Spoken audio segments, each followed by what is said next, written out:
This is in response to Dr. Paul Krugman's article in the New York Times on Monday, April 27, 2015. Nobody said that, or unacknowledged error. Now, what's been going on for the past 6 years in terms of what the Republicans and what, let's say, right-wing economic professors, economics have been saying, is that all of these things are going to just kill the economy, and guess what?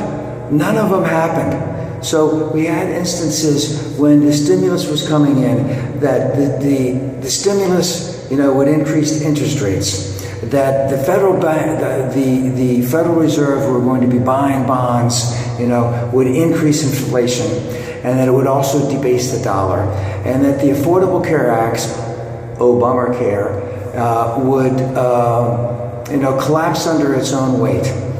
And guess what? None of those things have happened, and none of the pundits or the economists have admitted that they were wrong. So they're indicating. So the idea is they didn't say that, and it's an unacknowledged error. And what we have had that have been going on is what Dr. Krugman refers to as inflation truthers, Obamacare truthers, similar to the birth certificate truthers, birthers, so to speak. And what these people have been basically not even acknowledging that none of the things that they had predicted that would go wrong have gone wrong, and to seriously acknowledge that they had made a mistake and that possibly their whole concept of what their beliefs are actually wrong. They just pretend that it didn't happen at all. So, the things, and Dr. Krugman points out that mostly, not mostly, but when you look at what has been said about the Affordable Care Act and the types of things that have been said, and the fact that none of them have come even remotely close to being true, that we would have a rate shock, that rates would go sky high, that there would be a death spiral where we couldn't pay, okay? And none of that happened. What was the other thing? Is the death spiral the one where only sick people would sign up and there would be too much money going out and not enough people coming in? And of course, none of that has happened. And what we know now, that premiums have been lowered, that there are now 15 million people that are insured by the Affordable Care Act, and there would be millions more insured if Republican governors and Republican legislatures in these red states would allow for the increase in Medicaid in those states. And I want to point out one thing about rate increases. As an example, the rate increases now, 2015, are about 2 to 4% above what they were, I believe, last year or the year before. But guess what? The driving force of costs in the medical industry, in the healthcare industry, have for years and years been double-digit in terms of the rate of increase in costs in this. So this is astronomical, the things that have gone on with the Affordable Care Act that have proven to be a success. And our friends on the other side are not acknowledging that in any way, shape, or form. Now, what is this really talking about? So we have let's just say, three things that have gone on in terms of that. And this is all about ideology. We have the stimulus, we have the Fed bond buying initiative, and we have the Affordable Care Act.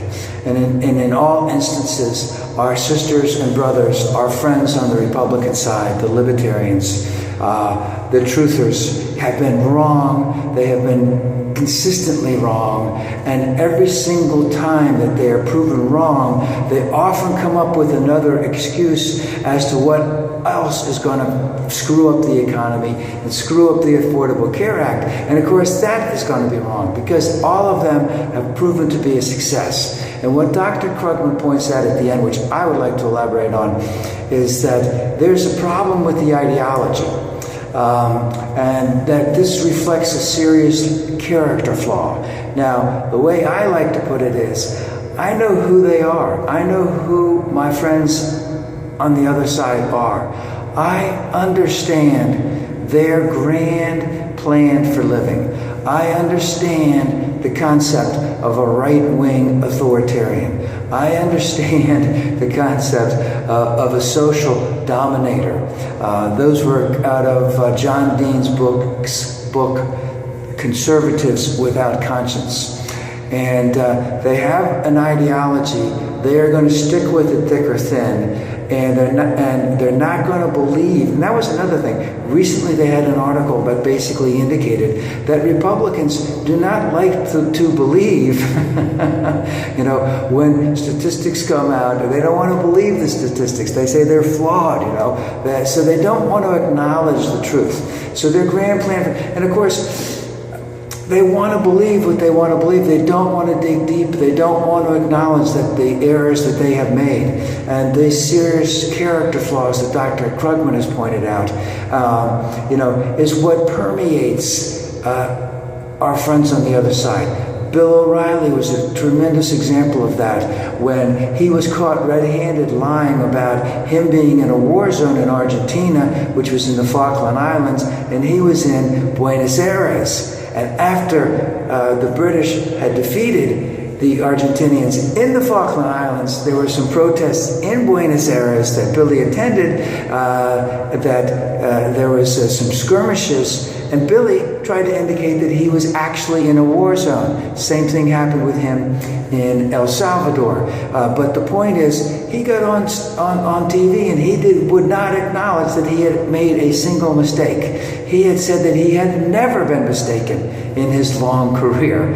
And that is what we are dealing with on the other side. They don't want to acknowledge anything. And of course, they decided even before Obama was inaugurated that they wouldn't do anything to help the American people if it meant that Obama might get some credit for it because Obama initiated it, or even if Obama signed it. And of course, with the election coming up, this is a lot of what we're going to see, is this unacknowledged error. I didn't say that. And they're just going to move on as if the emperor has no clothes and everything is hunky-dory. And I'd like to just ask one thing. I'd like to ask some of those people who are going to be following the various candidates around. We have to start with a small truth. They won't be able to acknowledge a big truth right from the beginning. But here's one small truth. We know that the Affordable Care Act has increased the number of people who have insurance by approximately $15 million. Will there be a pundit out there, not a pundit, will there be a reporter out there who will ask a Republican candidate, will you acknowledge that there are now 15 more million people insured under the Affordable Care Act that were not insured before the Affordable Care Act? Because this is just an acknowledgement of the truth. Of course, the greater truth would be is that it's working, it's helping people, and that you shouldn't be getting rid of it. But they won't want to acknowledge that even those people, will they even acknowledge that those people are insured? Because that gets to the greater truth, but we have to start with the smaller truth. So, will someone please ask that of the Republican candidates? Will you acknowledge that there are now 15 million people that are currently insured that would not have been insured because of the Affordable Care Act? Let's see what they have to say. Let's hope it is asked.